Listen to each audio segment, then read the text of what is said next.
त्यासोबतच तो प्रयोग किती किफायतशीर आहे याचं महत्त्व ज्यावेळेस त्यांना स्वतःला पटलं त्यावेळेस ते म्हटले की नाही, आता हा प्रयोग इतरांना सांगण्यासाठी मी आता सज्ज झालो आहे.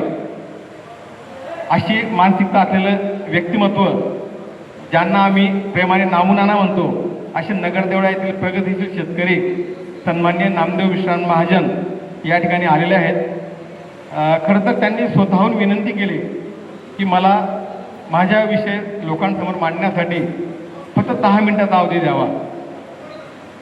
खरं तर आपण याच्या मागची त्याची तळमळ आपण बघितली पाहिजे की ज्यावेळेस ती व्यक्ती स्वतःहून सांगते की मला 10 मिनिटं लोकांशी बोलायचं आहे, आणि विषय काय, जो तुमचा आणि आमच्याशी अत्यंत जवळचा जिव्हाळ्याचा आणि ज्याच्याशिवाय शेतीच होऊ शकत नाही, ज्याच्याशिवाय बागायती शक्यच नाही, तो म्हणजे जुने जे काही जलसिंचनाचे साधन असतील आपले, म्हणजे संसाधनं असतील, म्हणजे विहीर असेल, बोर असेल, त्याला त्यात एक पाण्याची पातळी कमी झाली असेल किंवा पाण्याची पातळी अचानक कमी झाली असेल किंवा जे काही पाणी आपल्याकडे उपलब्ध आहे ते आपल्याला क्षेत्राला, आपल्या त्या पिकांना पुरेसे होत नसेल, मग यासाठी काय करता येईल.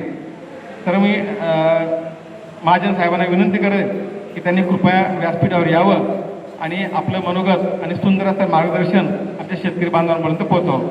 नानासाहेब.